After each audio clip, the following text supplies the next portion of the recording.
first one which I'd like to draw your attention to is the Cabinet Committee on Economic Affairs has given the clearance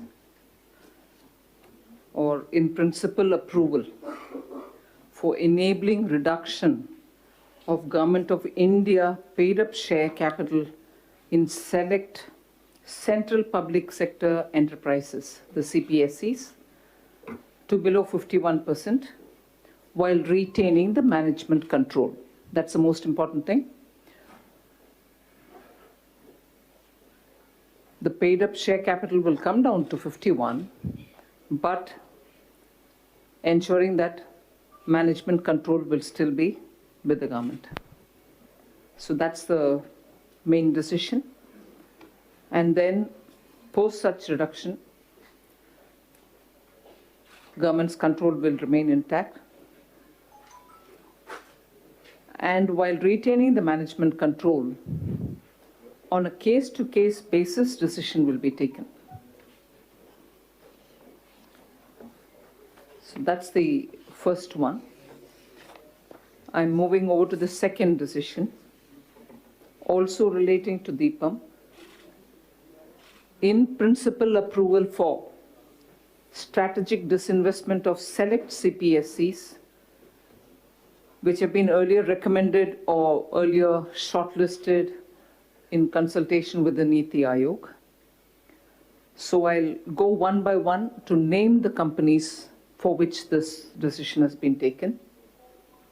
Bharat Petroleum Corporation Limited, the strategic disinvestment of Bharat Petroleum Corporation Limited, of Government of India's shareholding of 53.29%, along with transfer of certain management control to strategic buyer.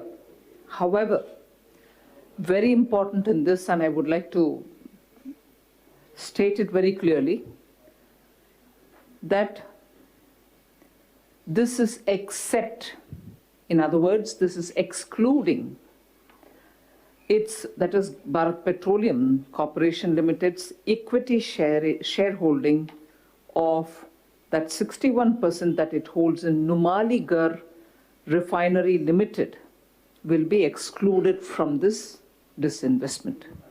I'll repeat it. Bharat Petroleum Corporation Limited strategic disinvestment is approved. However, I'd like to underline the fact that a carve-out has been made.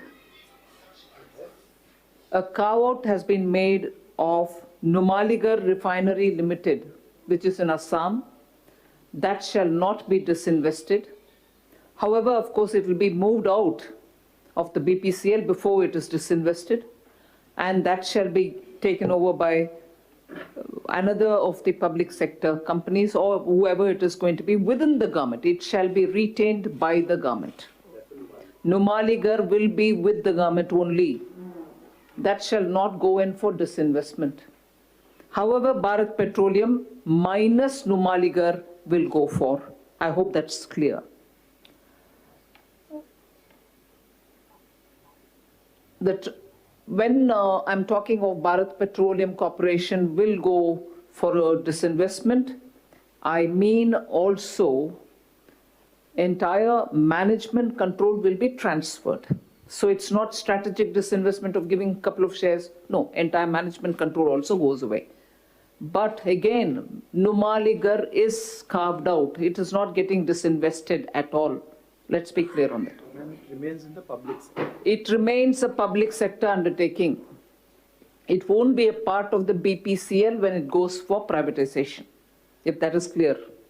The second is Shipping Corporation of India. Again, that's a strategic disinvestment decision where government's 63.75 shareholding in Shipping Corporation of India Limited, along with its management control, will be completely given to a strategic buyer. Third is Container, 63.75%. Third is Container Corporation of India Limited, CONCOR. Again, strategic disinvestment of Government of India shareholding of 30.8%, along with the transfer of management control to a strategic buyer. The next is strategic disinvestment of Government of India shareholding of 74.23% in the THDCIL, along with the transfer of management control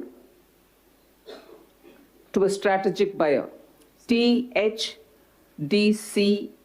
India Limited, which is Terry Hydro Development Corporation India Limited.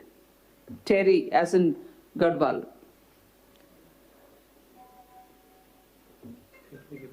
This shall be given to NTPC.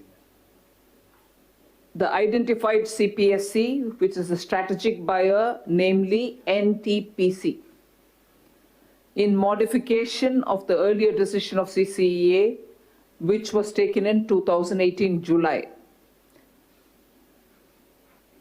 The next one is the Northeastern Electric Power Corporation Limited, NEEPCO. Here too, the strategic disinvestment of Government of India shareholding, which is 100% in NEEPCO, along with transferring the management control to NTPC again. NEEPCO, Northeastern Electric Power Corporation Limited. All right, so that's the second decision. Just to recollect the list of companies that we're talking about: Bharat Petroleum Corporation Limited minus Numaligarh. Numaligarh stays in public sector. Shipping Corporation of India Limited, Container Corporation of India Limited, THDC, that is the Terry Hydro Development Corporation of India Limited, Northeastern Electric Power Corporation Limited, NEEPCO. Okay, so that's the second I'm giving you.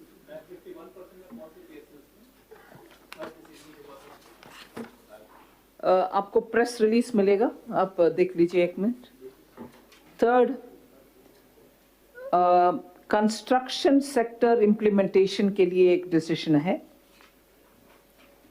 which is something which I had referred earlier once in one of my announcements, probably from here, about the 75% arbitration amount.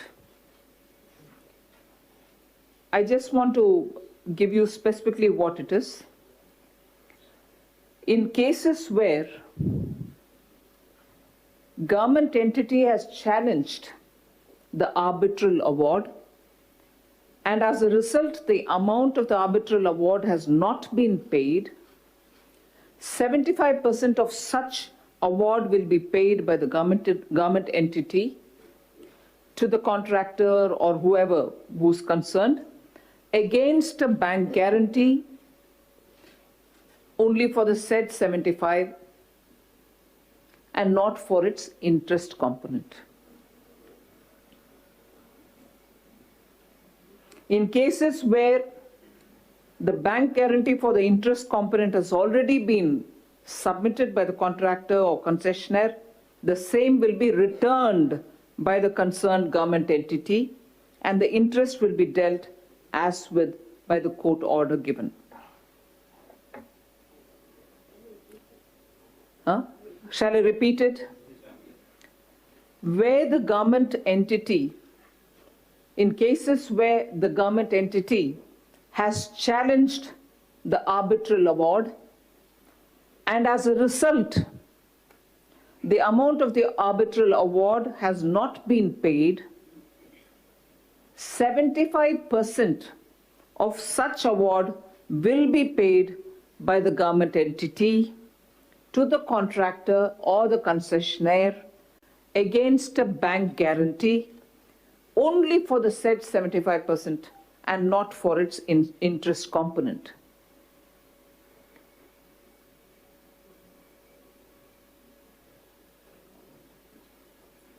With respect to the interest component, which is interest payable to the government entity, should the subsequent court order require refund of the said 75%, because you give it earlier, payment of the same will be as per the court order, non-compliance of which by the contractor would be contempt of court. So in other words, it means with the bank guarantee, 75% will have to be paid, but no bank guarantee on the interest required. Interest need not be paid. It will be paid after the final order of the arbitration comes through. This 75%, which was a decision taken long ago, hadn't been implemented. I had assured here in one of my announcements that I will ensure that this gets done. The cabinet has given approval. Now there cannot be a delay in any of those payments which have to be made.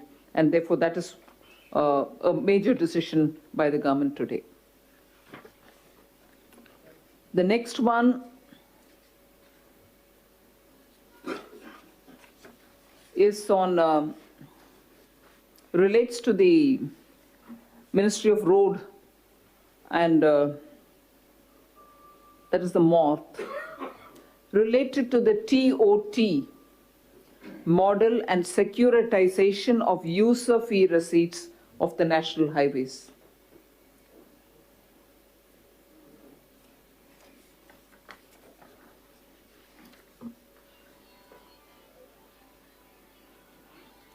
The approval which has been given today by the cabinet is for monetizing, that the NHAI may be authorized to monetize public funded NH projects which are operational and are collecting toll for at least 1 year after the construction and COD, that is, through the TOT model instead of 2 years as approved earlier by the CCA. So earlier condition which was given that 2 years and post that you would go for monetization, now that has been cut down. Now it's been reduced for at least 1 year. If they've been up and running and toll being collected, they could monetize. NHAI also gets authorized to vary the concession period between 15 to 30 years, depending on the project's features, instead of 30 years, as was approved earlier. So that condition of 30 years has now been reduced to either 15 to 30 years, depending on how convenient it is. A detailed proposal of every TOT bundle, including the proposed project stretches, estimated concession value, and also a proposed concessional period shall be approved by the NHAI board itself. And also we authorize the NHAI now to raise long-term finance from banks by securitizing the user fee receipts from fee plazas as an alternative mode of asset monetization. So there are 4 things that I've told you. The first thing is about monetizing publicly funded NH projects with a limitation of 1 year. That is, if they are collecting, it is operational and also collecting toll for last 1 year. The second is the concessional period has been brought down from 30 years to anywhere between 15 to 30 years. And the third one is including the proposed stretches, concessional value, proposed concessional period. All this can be approved by the NHAI's board itself. And the final thing is that NHAI may approach banks for long-term finance by securitizing their user fee, which are fees collected from the plazas. So that was on the MORTH. I go to the next one.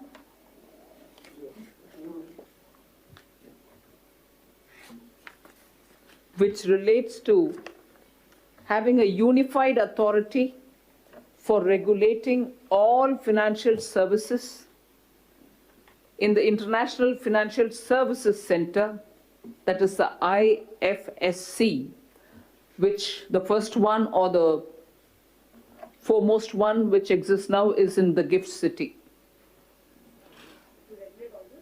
For regulating the financial services, which will be focusing on the International Financial Services Center, the gift city, which is IFSC, 8 such organizations, regulatory bodies, will all be brought together,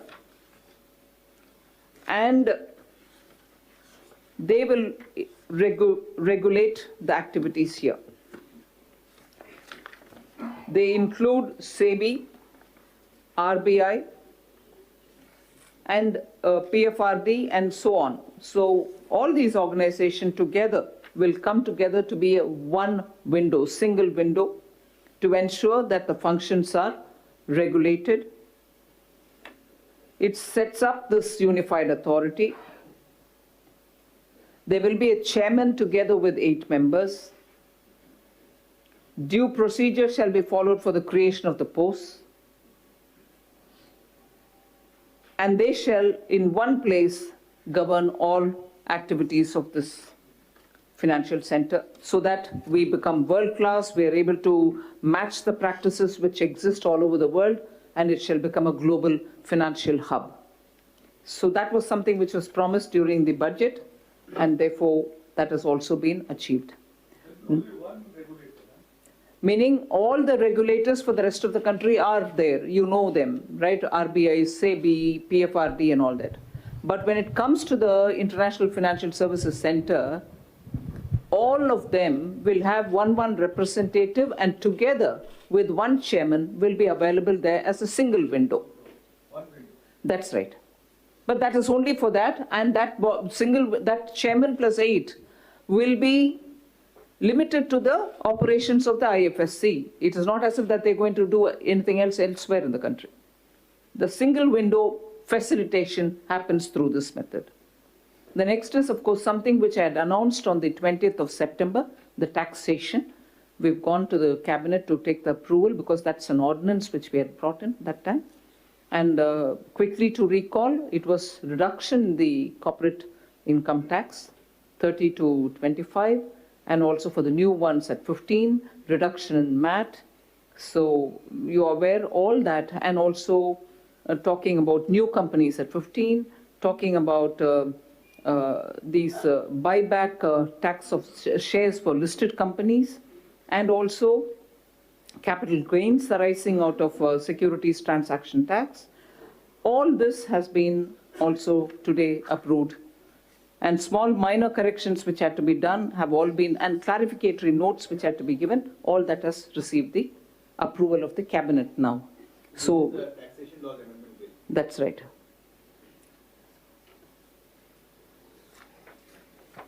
The 7th item that I would want to draw your attention on is a quick mention. I'm sure the concerned ministries will talk about it.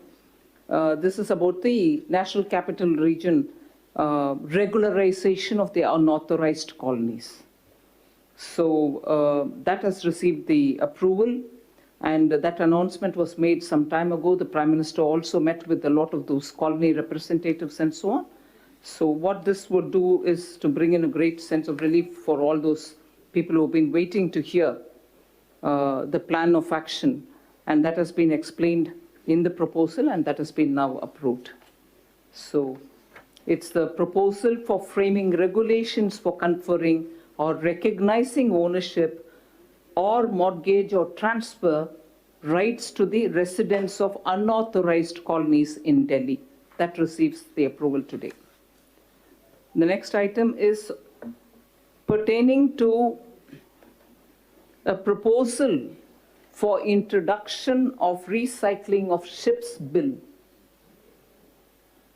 and the accession that we do now to the Hong Kong International Convention for safe and environmentally sound recycling of ships, so that Hong Kong Convention is what we give accession to today. Through that, we provide a competitive edge to India. You know, in Anang, there is a major ship recycling activity which happens, which has global standard practices, something which has grown organically on its own. Actually, for the decades that it has taken to build such an excellent module for ship recycling. It's a completely self-grown with no external or governmental assistance. But by this accession to the Hong Kong International Convention, we are actually bringing in best practices, global best practices, and we are not becoming a backyard of all rejected ships, but on the contrary, scientifically dealing with ship recycling happens there. So it is a classic case where India, with its existing regulatory framework, is also bringing in the international convention. The ship breaking code exists here in India. A revised version also has come in 2013. But by this accession, what we bring in is environment protection, workers' safety are all going to get greater importance. So this is something which I would like to place a lot of importance. A lot of international funding agencies have also been looking at India as one of those high-class recycling centers for which they are willing to give further funds. By this accession to an international convention, we hope to be able to get better assistance from different agencies which want to fund. I move to another very important decision which has been taken by the Cabinet today. The Cabinet has given approval for establishment of National Institute of Sowa Rigpa at Leh, Ladakh. It's one of the traditional Tibetan medicine, like we say Ayurveda, Unani, Siddha, and so on. This is a traditional Tibetan Himalayan treatment, medicinal practice, for which a national institute is now being set up in Leh, Ladakh. So the Cabinet has given approval, and this shall be, it's called SOWA, S-O-W-A, SOWA-RIGPA, SOWA Rigpa. So for Leh, Ladakh, this is one of the biggest national institute coming for their traditional medicine. And what does it mean? It is going to be an autonomous body under the Ministry of Ayush with a capital cost of 30.80 crores and a recurring cost of 16.45 crores. Obviously, this will have a director for whom the approval has been given. So it's a science of healing, which is very, very famous there. It originated from India, and it's a traditional medicinal practice, which has a following not just in Ladakh, Leh, but also in Himachal Pradesh. It has a following in Arunachal Pradesh, in Sikkim, Darjeeling, and also among the Tibetans who are settled in this country. So this will be of a major implication for that region, Leh and Ladakh.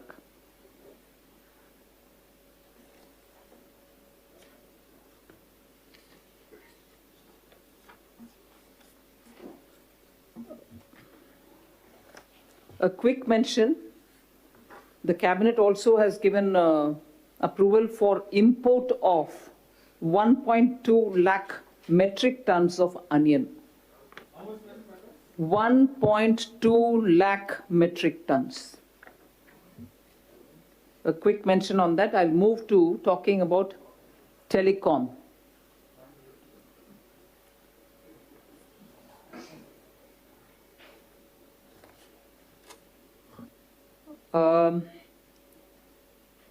You are aware that on the Telecom, a lot of discussion has been going on in the recent past. There was a committee of secretaries which looked into the matter with exhaustively, had representatives come and speak to the concerned authorities. The ministry has been spending a lot of time. I know the minister himself has been involved in discussing with a lot of representatives. So I would like to give you what the Cabinet has given approval for. I'll probably read it out so that we are not going to be mistaking any of the approval. in view of the current financial stress which is being faced by the major telecom service providers, TSPs, and also pursuant to the recommendations given by the Committee of Secretaries, I read out what has been approved. To defer receipt of the spectrum auction installments, to defer receipt of the spectrum auction installments, I repeat, to defer receipt of the spectrum auction installments due from the TSPs for the years 2020, 2020 to 2021 and 21-22. I repeat, to defer receipt of the spectrum auction installments due from the TSPs for the years 2020-21 and 2021 to 22. Okay? These deferred amounts will be equally spread over the remaining installments to be paid by the TSPs. I'll repeat it. These deferred amounts will be equally spread over the remaining installments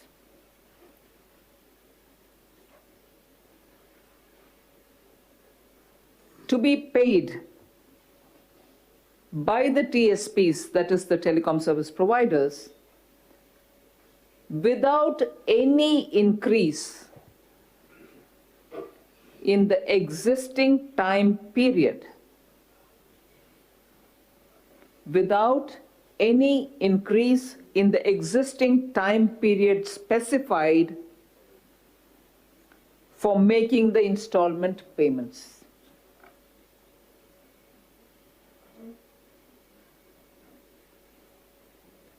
One important line, next line. The interest as stipulated while auctioning. Interest, I repeat, interest as stipulated while auctioning of the concerned spectrum will, however, be charged so that NPV of the payable amount is protected, right? So that the net PV of the payable amount is protected. The NPV will remain intact. So that's not getting altered. As per the current policy, the TSPs will continue to securitize the next payable annual installment by a financial bank guarantee of an amount equivalent to the installment. There will be a press release which will go into the detail, but I suppose the first major decision about the deferment and also about the interest and about the spread of the installments without the actual time period getting extended is the point that you have to probably focus on. I read a line about the bank guarantees. I'll repeat it. As per the current policy, the TSPs will continue to securitize the next payable annual installment by a financial bank guarantee of an amount equivalent to the installment. You got it?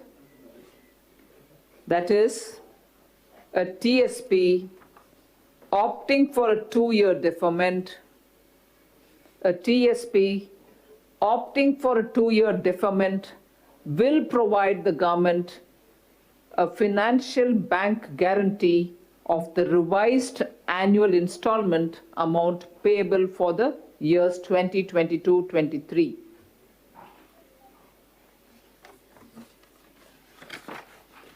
So that broadly gives you about the telecom decision. The last one is on the labor codes.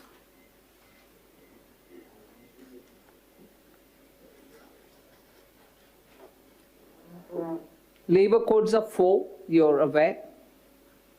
On the wages, I think on the 8th of August 19, the decision was taken and we had informed you. The occupational safety related code is with the standing committee. Today, the approval has been given for the industrial relations code. The fourth one is, of course, the social security. I'm not talking about that now. So there are 4 codes about the wages, which is the first one. 8th August 2019, approval was given and you were informed about it. The occupational safety related one, the code on occupational safety, is with the standing committee. The social security is not what I take up now, but today's approval relates to industrial relations code bill.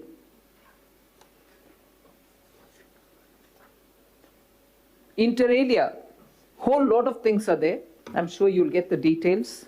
The most important feature, overall, of course, the code has been waiting for 10 years. And it is only after 2014, after this government came under the leadership of the Prime Minister, we started working on it.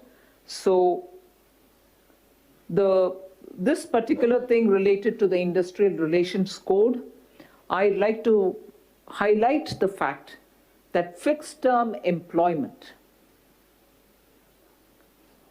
I treat that as the big noteworthy point. The fixed term employment, as opposed to the contract which prevails widely nowadays, is being given permission. Approval is being given to fixed term. And what does that mean? All workers who are going to be under the fixed term will of course be taken seasonally depending on the nature of each of the industry, as and when the orders come and all that, but they shall be treated at par with regular workers for the benefits.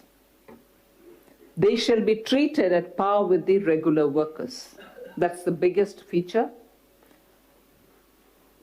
I'd like to say that the Minister Gangwarji has spent a lot of time in consultation with all the trade unions, all the stakeholders. Now this code obviously comes up with a whole lot of things. This, as I said, is one of the 4 codes. State governments, of course, can take it further. Looking at the code, each of the states can take it any further, and therefore, without taking more of your time, these are some of the highlights of today's cabinet meeting. Thank you.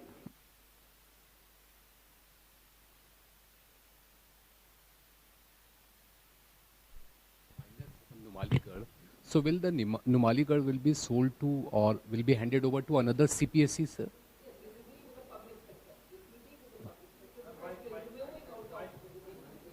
So that will be another strategic disinvestment? No, it won't be a strategic disinvestment. That is why I said it will remain with the public sector only. It will be a Government of India undertaking. You want to expand on it? Yes, actually, there will be 2 strategic disinvestment. One will be to the BPCL, which is to the private buyer, strategic buyer.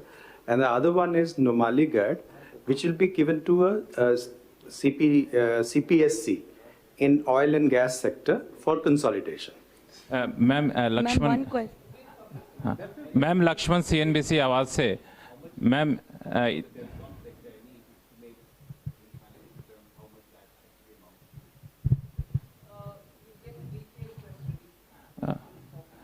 Ma'am Lakshman CNBC आवाज से आपके right में जो 5 कंपनियों में strategic cell का फैसला लिया गया है वो क्या हम लोग ये एक्सपेक्ट करेंगे करंट फाइनेंशियल ईयर में हो पाएगा? दूसरा सवाल कि 51% से हिस्सेदारी घटाने का जो फैसला है कहाँ तक घटाएं? कुछ लोअर लिमिट हम लोगों ने रखा है 40% या 30% कुछ ऐसा?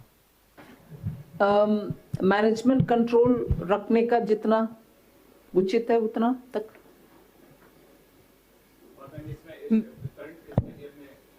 आज कैबिनेट का डिसीजन बोल रही हूँ, थोड़ा सांस लेने दीजिए ना।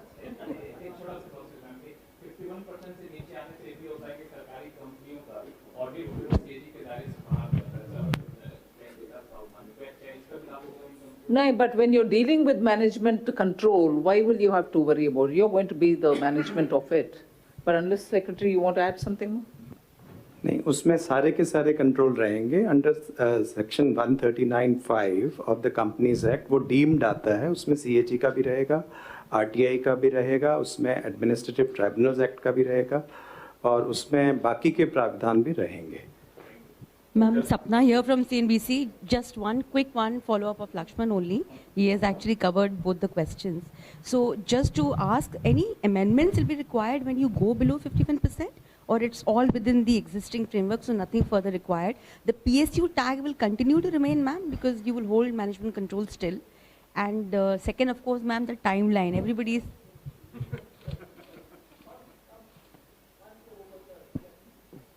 Okay, so PSU... Oh, sorry. Okay. Sorry. So, ma'am, PSU tag and the amendment not required. Probably we will clarify.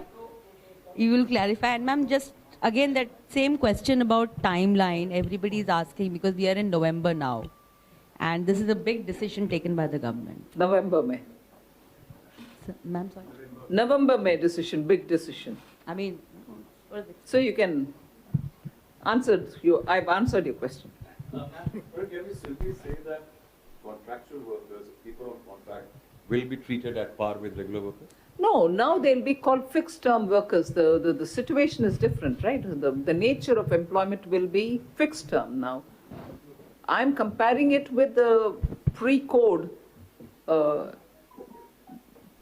structure, where contract laborers, all of us talk about them, their rights, their emoluments, and so on. But what this code is talking about is it's giving permission for fixed-term employment, because there are times when, let us say, in seasonal production, like in textiles, when you're exporting, you have extraordinary orders coming in, let us say, for the Christmas and New Year. At that time, when you take them on, they will all be fixed-term employed people, for whom what we are saying, one of the features of this one will be that they will be getting as many benefits as a regular worker. So I'm giving just one of the features. The code itself has very many, which I'm sure the ministry, Labour Ministry, will come out with an exhaustive press release for it. Ma'am, I'm Nikunj Ohri from BloombergQuint. You said that the government would divest about 31% in Concor, but the government actually holds about 55% in the company, as per the stock exchange data. I've got the details. Do you want to give? Why? Could you explain the reason why the government intends to hold about 25% in the company? We have 54.8% equity in the Concor, and government has decided to strategically disinvest 30.8%. That leaves 24% to be retained. And this is also because, there's Concor is quite integrally linked with the railways. So we don't have really a very competitive market as yet in this area. So therefore, it is important to government retain stake, but this is less than 26%. So therefore, there is no veto things, and we can't, we intend to make it very clear that the management control will be unencumbered so far as the new strategic buyer is concerned. Ma'am Delhi के unauthorised colony को लेकर क्या ये फैसला हुआ है कि सरकार बिल लेकर आएगी? क्या फैसला हुआ है आज कैबिनेट? Affairs देंगे. Yes, that which was announced is now being approved by the cabinet. उसके लिए जो भी पार्लियामेंट में करना है वो करेंगे. उसका अप्रूवल मिला है आज. Telecom, clearly it will be a huge relief for the sector.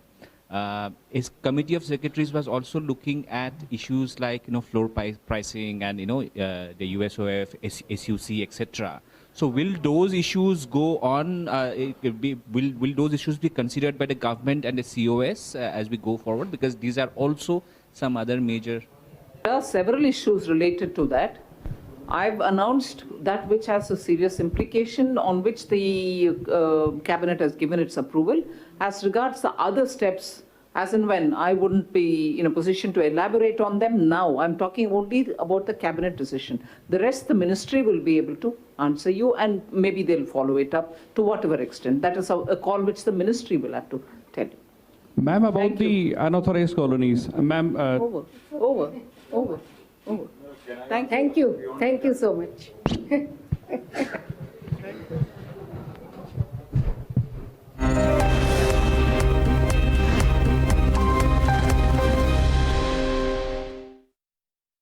So people, when they invest and the calls go right, their investment decision goes right, they book profits early. If I invest and it doesn't go right, I tend to marry that stock. If we can educate, if we can make investors aware about the long-term potential of the investment into equity,